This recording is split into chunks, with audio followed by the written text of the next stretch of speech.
Bienvenue dans un nouvel épisode du Conseiller en placement en partenariat avec Dukascopy TV. Je m'appelle Matthew Stevenson. N'oubliez pas, l'argent peut prendre soin de vous, mais il ne peut pas prendre soin de lui-même.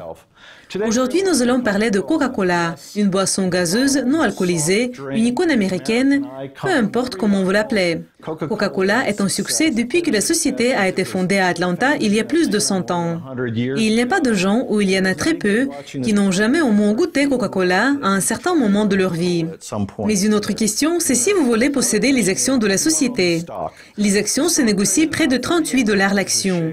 Vous pouvez le voir sur le graphique. Le plus haut était au niveau de 44-45 $ l'action et les actions ont bondi plusieurs fois lors de l'histoire de la société. Mais ces 10 dernières années, elles variaient de 22-21 $ à 38 $. Ce n'était pas une bonne performance. Et c'est une grande société? Oui, Coca-Cola est une icône. Mais pour les actionnaires, il y a une différence entre posséder une icône et investir quelque part à long terme qui fait doubler et tripler votre argent. Ce que Coca-Cola pourrait faire. Bon, le problème avec Coca-Cola pour le moment, c'est que le rapport cours-bénéfice représente 17-18 fois le bénéfice. Ce ne sont pas les actions les plus chères sur le New York Stock Exchange, mais ce n'est pas bon marché. Est-ce que le rendement en vaut la peine? Le rendement n'est pas mauvais, 3%, 3% et demi.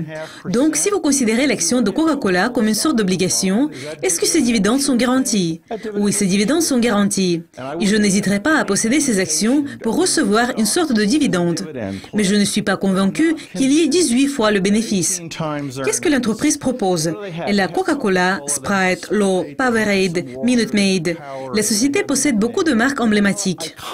Mais soyons réalistes. C'est la société Coca-Cola qui survit grâce à sa capacité de vendre des bouteilles de Coca-Cola. Elle peut les vendre dans des pays en développement, en Chine, en Inde et où elle le veut. Peut-être pas tout à fait en Inde. Mais la question est de savoir si l'entreprise aura une bonne croissance avec Coca-Cola pour faire progresser les actions. Je pense que ce n'est pas le cas. Je crois que Coca-Cola a des possibilités de développement dans le domaine des boissons énergisantes. Et la société en a déjà quelques. Mais est-ce qu'elles peuvent devenir une force motrice pour l'entreprise? Je dirais que non.